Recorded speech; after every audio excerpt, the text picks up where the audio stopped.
Assalamualaikum warahmatullahi wabarakatuh. Perkenalkan, nama saya Herlinda Bisabaah, NIM 134 dari kelas 6D. Di sini saya akan melakukan presentasi analisis artikel jurnal yang sudah saya kerjakan sebelumnya. Baik, langsung saja ke identitas jurnal. Judul jurnal yang saya pilih yaitu meningkatkan kemampuan berpikir kritis dan perilaku ilmiah melalui penerapan. Penulisnya yaitu model pembelajaran.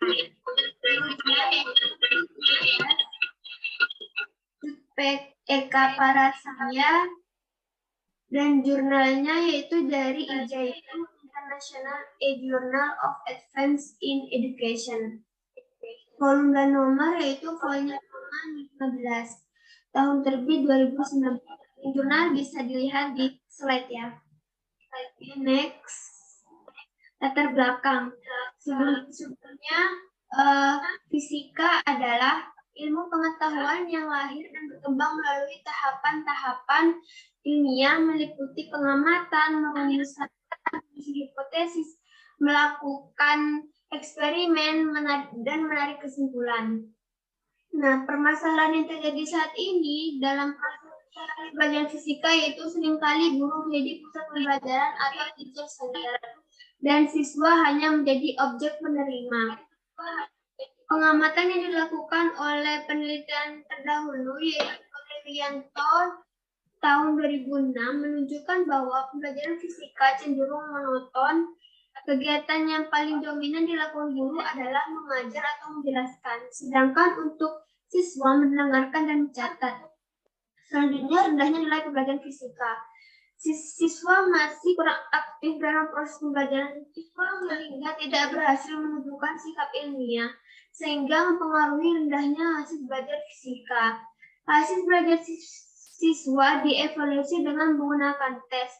Salah satunya adalah ujian nasional UN. Di antara materi fisika UN, salah satu prestasi terendah ada pada materi hukum termodinamika. Rendahnya nilai yang diperoleh juga terlihat dari data nilai tes siswa. Yang ketiga ada penerapan model pembelajaran predict, observe, explain, yaitu yang pertama predict atau prediksi, memprediksi hal-hal yang terjadi. Yang kedua observe, membuktikan prediksi melalui pengamatan, dan yang terakhir explain, memberikan penjelasan atas prediksi dan pengamatan yang telah dilakukan. Pada penelitian sebelumnya oleh Nurmalasari tahun 2016 menyatakan bahwa dengan menggunakan model pembelajaran memprediksi, mengamati, menjelaskan, atau berpikir kritis, siswa dapat ditingkatkan. Berdasarkan penelitian resmi dari Estami tahun 2013, sikap ilmiah siswa juga dapat ditingkatkan dengan menggunakan model ini. Selanjutnya, kelebihan model ini yaitu model pembelajaran ini digunakan dalam upaya mengajarkan materi fisika kepada siswa.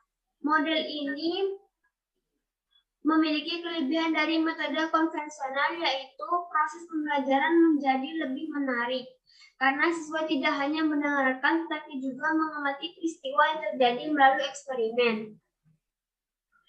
Pembelajaran menggunakan model ini berpusat pada guru, tidak berpusat pada guru melainkan pada siswa. Siswa dapat membandingkan pengetahuan dan pengalaman yang diperoleh berdasarkan teori yang mereka baca dengan fakta atau fakta yang mereka temukan dalam kehidupan sehari-hari. Nah, penelitian ini yang mengamati peningkatan keterampilan berpikir siswa dan sikap ilmiah dengan menggunakan metode observe explain ini pada pembelajaran fisika masih sangat terbatas. Oleh karena itu, penelitian ini dilakukan untuk mengetahui apakah penerapan pembelajaran ini mampu meningkatkan keterampilan berpikir kritis siswa dan mengembangkan sikap ilmiah siswa pada mata pelajaran fisika. Selanjutnya ada rumusan masalah. Rumus masalah yang pertama yaitu kemampuan siswa dalam memahami konsep fisika masih sangat rendah. Yang kedua, kurangnya kemampuan berpikir kritis dan sikap ilmiah siswa terhadap pembelajaran fisika. Untuk mengetahui apakah penerapan model pembelajaran predict, observe, explain atau prediksi, mengamati, menjelaskan ini mampu meningkatkan keterampilan berpikir kritis dan mengembangkan sikap ilmiah siswa pada materi pelajaran fisika. Selanjutnya ada metode penelitian. Metode penelitian yang digunakan dalam penelitian ini yaitu metode eksperimen dengan desain pretest, potes atau kontrol group. Yang kedua, penelitian ini menggunakan pendekatan kuantitatif dengan jenis penelitian terapan.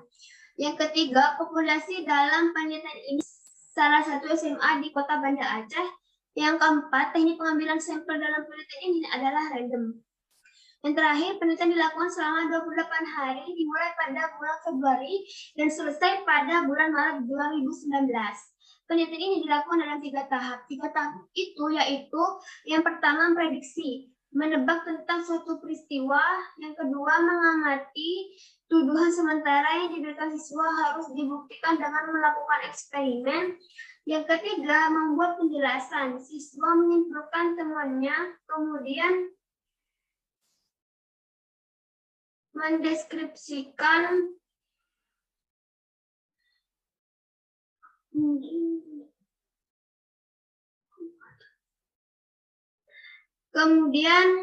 mendeskripsikan atau menjelaskan secara lebih lengkap. Ketiga, evaluasi akhir dilakukan setelah proses pembelajaran. Evaluasi akhir dilakukan untuk mengetahui kemampuan akhir siswa setelah mengikuti proses pembelajaran dengan menggunakan model prediksi observasi. Data analisis yang digunakan yaitu yang pertama, tes yang digunakan berupa tes pilihan ganda beralasan sebanyak 10 soal, sedangkan untuk penilaian tes menggunakan lembar observasi. Yang kedua, data yang diperoleh dianalisis dengan membandingkan kemampuan awal dan kemampuan akhir siswa serta diuji signifikasinya melalui 2 tes berbeda. Rata-rata menggunakan uji tes sederhana independen. Selanjutnya, hasil dan pembahasan. Halaman bagian 1 yaitu perbandingan ketercapaian skor rata-rata pretest, post-test, dan endgain antara kelas eksperimen dan kelas kontrol ditunjukkan pada gambar 1. Nah, hasil dari kedua tes beda rata-rata kemampuan berpikir kritis antara kelas eksperimen dan kelas kontrol menunjukkan tidak ada perbedaan signifikan. Hal ini menunjukkan bahwa kemampuan awal kelas eksperimen dan kelas kontrol adalah sama. Selanjutnya, setelah penerapan prediktif mengamati menjelaskan peningkatan rata-rata skor endgain pada kemampuan berpikir kritis siswa terdapat perbedaan yang signifikan. Data yang diperoleh dari penelitian ini menunjukkan bahwa model prediksi observasi diraskan efektif dalam meningkatkan kemampuan berpikir kritis siswa. Selanjutnya di halaman bagian 2 yaitu perbandingan rata-rata persentase aspek keterampilan berpikir kritis pada kelas eksperimen dan kelas kontrol. Nah, rata-rata persentase aspek keterampilan berpikir kritis kelas eksperimen ini lebih tinggi daripada kelas kontrol dan dikategorikan tinggi. Hal ini membuktikan bahwa melalui penerapan model predik observasi menjelaskan siswa dilatih untuk menguasai setiap aspek keterampilan berpikir kritis. Memecahkan masalah fisika membutuhkan keterampilan berpikir yang tinggi karena tidak semua masalah fisika dapat diselesaikan dengan penerapan semua variabel yang diketahui ke dalam persamaan fisik. Siswa terlebih dahulu harus menganalisis variabel-variabel dalam masalah dan menentukan arah masalah yang diberikan sehingga dapat diselesaikan dengan benar. Selanjutnya ada halaman bagian 3 dengan perbandingan rata-rata indikator sikap ilmiah kelas eksperimen dan kontrol kelas. Presentase rata-rata indikator sikap ilmiah siswa kelas eksperimen lebih tinggi daripada kelas kontrol. Setelah dianalisis, ditemukan bahwa sikap ilmiah para siswa baik kelas eksperimen maupun kelas kontrol berada pada kategori tinggi. Hal ini dikarenakan model ini, predik observasi ini menuntut siswa untuk dapat menemukan dan membuktikan dugaan berdasarkan temuannya. Jadi, dalam analisis data tadi, dapat ditarik kesimpulan data ditemukan bahwa terdapat perbedaan yang signifikan antara skop pretest dan endgame kelas eksperimen dan kelas kontrol. Maka dapat disebutkan bahwa keterampilan berpikir kritis dan sikap ilmiah siswa yang diberi perlakuan model prediksi mengamati menjelaskan atau observe predict explain lebih baik daripada siswa yang diberi perlakuan model konvensional saja atau model ceramah. Baik, sekian dari pemaparan saya. Jika ada pertanyaan atau tanggapan bisa disampaikan di kolom komentar. Jika ada salah-salah kata, saya mohon maaf. Wassalamualaikum warahmatullahi wabarakatuh. Sudah capek.